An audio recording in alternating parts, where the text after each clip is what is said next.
Hi, hello, good afternoon.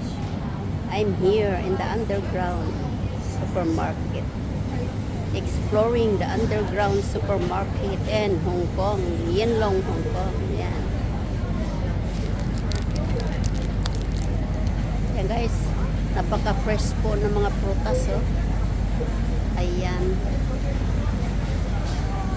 Ayan, oh.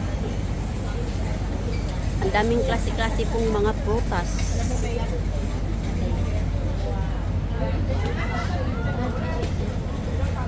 Dito mo lang pala makikita yung iba't ibang klaseng mga prutas. Kaya nga lang may kamahalan.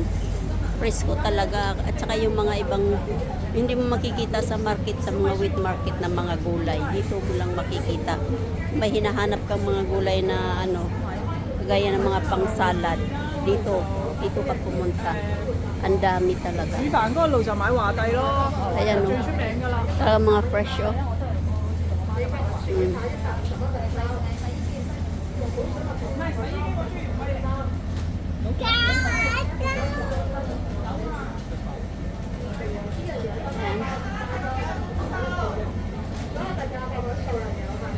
Lahat.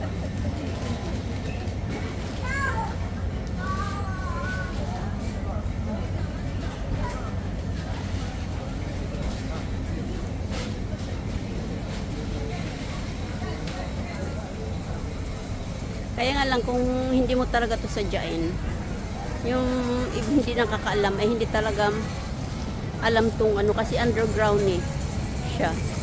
Tapos dito na lang pala ako bibili ng lutong ulam. Klase-klaseng lutong ulam sila na andito. Mura lang din. 3 putahin na. Ayan o. Ayan, dito na lang pala ako. Naghahanap kasi ako ng makainan. Ayan. Ayan o, mga nakabalot na siya. Ayan.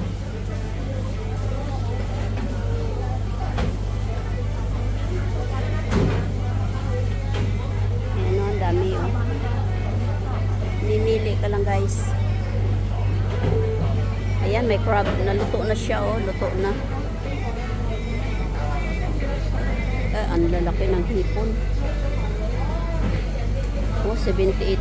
Ang laki. Ayan o. Tapos ito o. Crab. Luto na rin siya. Kakainin mo na lang. Ito o. Ay, wala na palang kanin.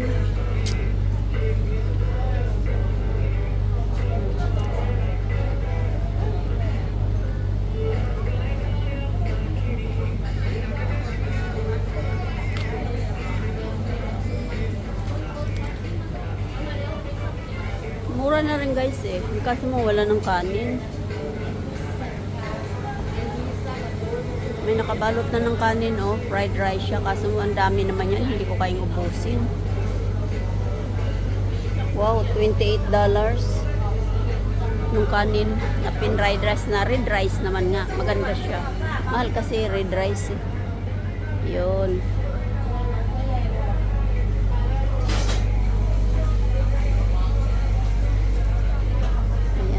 Gusto kong kainin eh. Chassis. 30. Mahal naman pala.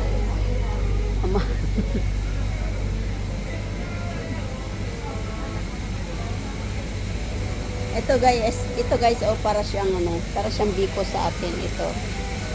Ayan, ito siya.